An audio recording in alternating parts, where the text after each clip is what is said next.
আমার প্রিয় বান্ধবীর লেখা ভালোবাসা ভালো থেকো।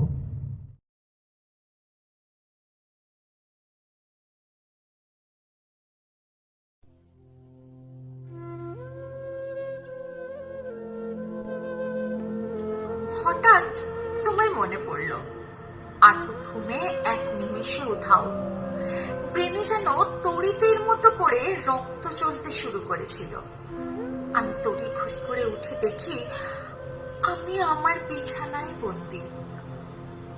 এখন সম্পূর্ণ সুস্থ নই। আজ তোমার ফ্লাইটের সময়টা জানা ছিল না, কারণ আমি অসুস্থ হওয়ার পর থেকেই তুমি দূরত্ব এনেছিলে। নানান অছিলাতে বুঝিয়ে দিয়েছিলে সম্পর্কটা বেশ ভার হয়ে দাঁড়িয়েছে। আমার প্রসপেক্টকে তুমি আর দেখতে পাচ্ছ না। আমি বুঝিনি যেন বিছানার পাশের বালিশটা রোজ বিকেল হলেই সরিয়ে দিতে বলতাম মাকে।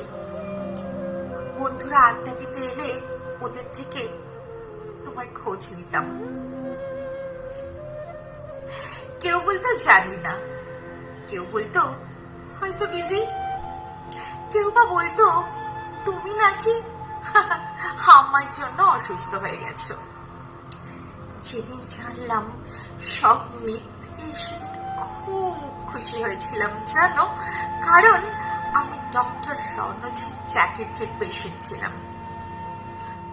রোজগার 8-10 জনের থেকে আলাদা।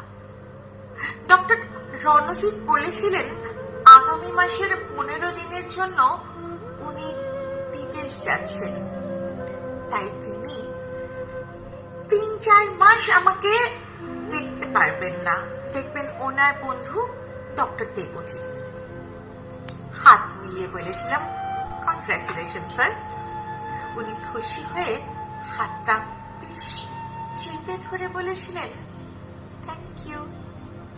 সাথে বলেছিলেন ওখানে অফিসিয়াল কাজ ছাড়াও একটা ব্যক্তিগত কাজ আছে।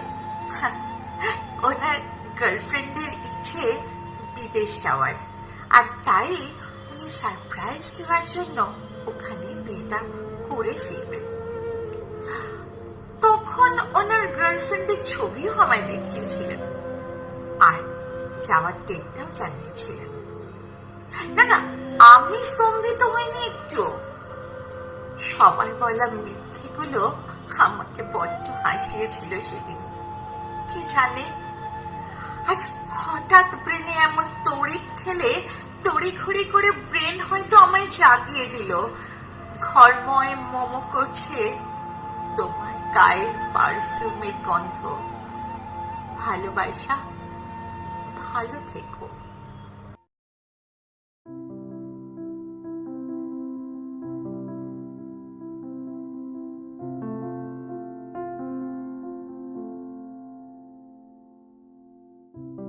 তোমাকে ব্রেনের থেকে দূরে সরিয়ে রেখেছিলাম ডক্টর চ্যাটার্জির চেম্বার থেকে বেরিয়ে। বাড়ি ফিরে আড্ডার জন্য কিছু বন্ধুদের ফোন করে ডেকেছিলাম, আর মাকে বলেছিলাম লুচি আর সাদা আলুর তরকারি করতে, সবাই মিলে খাবো। মা একটু অবাক হয়ে তাকিয়ে বলেছিল আজ?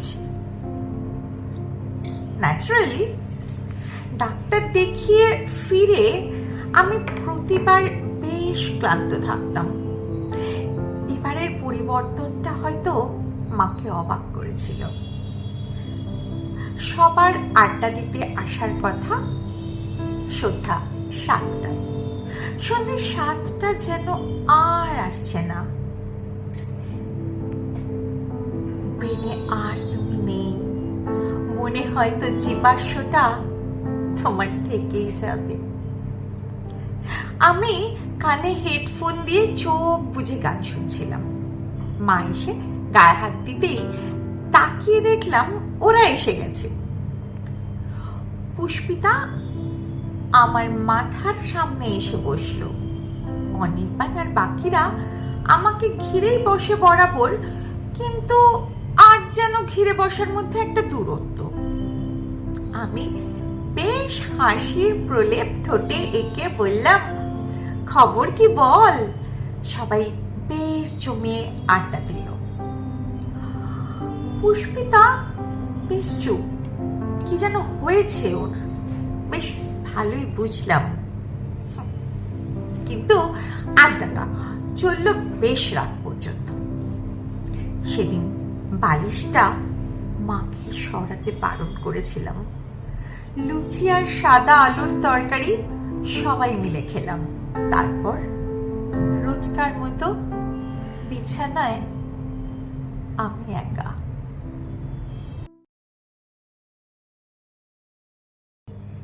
কি হয় ভালোবাসার, ভালো থাকার। কলমে মেঘবালিকা, কণ্ঠে আমি, জয়তী। হঠাৎ সেদিন পুষ্পিতা অসময়ে কোনো ফোন ছাড়াই একটু অবাক হয়েছিলাম। প্রশ্ন করলাম, আজ অফিস যাসনি? উত্তর এলো, না। বললাম, এই ভরদুপুরে গোমরা মুখে কেন রে? কোনো সমস্যা হয়েছে? প্রেমে আঘাত খেয়েছিস নাকি? বলে বেশ জোরে হেসে উঠলাম। নিজেই বুঝলাম হাসিটা একটু বেশি হয়েছে। পুষ্পিতা এক ঝটকায় গলার শব্দ নামিয়ে খুব দৃঢ় গলায় বলে উঠল, ভুল বোঝা খুব সহজ। তারপর বলল, তোমার রিসেপশন পার্টিতে আজ ওদের ইনভিটেশন আছে। চকিতে আমি গলা কাটা চড়িয়ে বললাম, স্বাভাবিক একটা প্রসপেক্ট ছাড়া মানুষকে কতদিন ভার করে বইবে? বললাম, আমার হয়ে শুভেচ্ছা জানিয়ে দিস। পুষ্পিতা বলল, এখন হাঁটতে পারিস তাই না? আমি বললাম, আলবাত আলবাত পারি, শুধু হাঁটতে না, আমি আমার লক্ষ্যে পৌঁছাবো। পুষ্পিতার মুখে এক অদ্ভুত তাচ্ছিল্যের হাসি। অনির্বাণকে ফোন করে বলল, একটু আসতে পারবি? আমি বললাম, কেন ঝামেলা বাড়াচ্ছিস? পুষ্পিতা নীরব। কিছুক্ষণের মধ্যেই ওর আমার বাড়িতে হাজির। অনির্বাণ কুশল, সাথে বাকি মিথ্যা বলা বন্ধুরা। আমার বুঝতে ভুল হলো না, মনে হলো আমার বিছানায় শুয়ে থাকাটা ওদের ভালো লাগছিল। আমি মুচকি হেসে সিগারেট ধরাতে যাব, এমন সময় অনির্বাণ বলে উঠল, তুই খুব লাকি। আমি তাকিয়েছিলাম আর বলেছিলাম, ভালোবাসার ক্যান্সারে কখনো ভুগেছিস? কখনো দেখেছিস যে হাতটা তোকে ঠান্ডা করতো, যে ঠোঁটে তুই রোজ নিজের নাম আর স্বপ্ন বুনতিস, সেই ঠোঁটকে স্বার্থপরের মতো অন্য নামে নড়তে? প্লিজ চলে যা।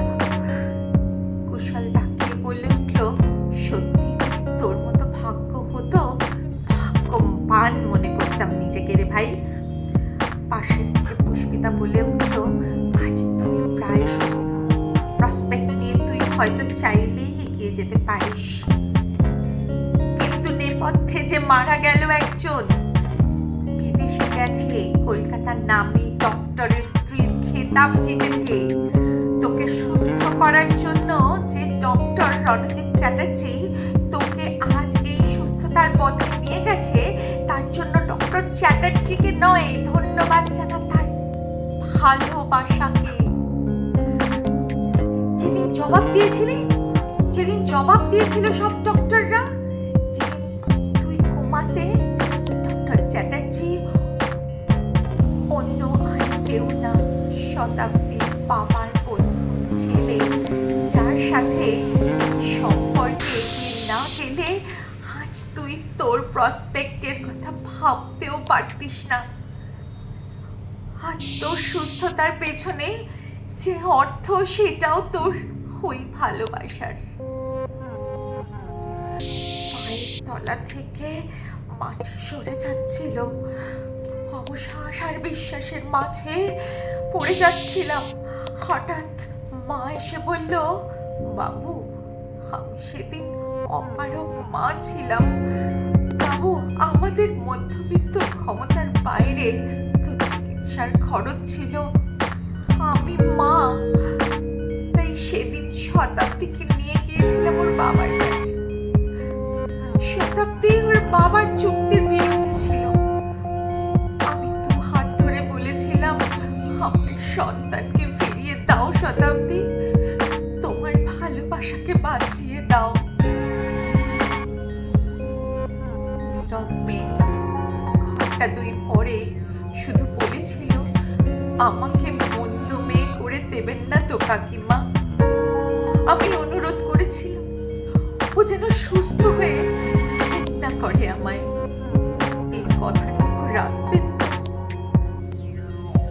পুষ্পিতা বলল, বিদেশি যে নম্বরের হোয়াটসঅ্যাপ করতিস, সেটা ডক্টর চ্যাটার্জির ছিল না। মেয়েটি নিজে পড়ে বাঁচিয়ে দিয়ে গেল তার ভালোবাসাকে। আমি শক্ত গলায় মাকে বলেছিলাম, তুমি খুনি। সবাইকে ঘর থেকে বের করে দিয়ে নিজেকে স্বার্থপরের জায়গায় রেখেছিলাম সেদিন। সেদিন থেকে আর দূর থেকে বলেছিলাম, ক্ষমা করো, ভালো থেকো। আবারও বলেছিলাম, ভালো থেকো। ভালোবাসা, ভালোবাসা, ভালো থেকো, ভালো থেকো, ভালোবাসা। নমস্কার। কেমন লাগলো অবশ্যই জানিও। ভালো লাগা খারাপ লাগা সবটাই তোমাদের উপর। আবারও বলছি, কলমে মেঘমালিকা, কণ্ঠে আমি জয়তী। তোমাদের সমালোচনার অপেক্ষায় রইলাম। ভালো লাগলে যেমন জানাবে, খারাপ লাগলেও জানাবে। তবে চাইবো ভালো থাক ভালোবাসা।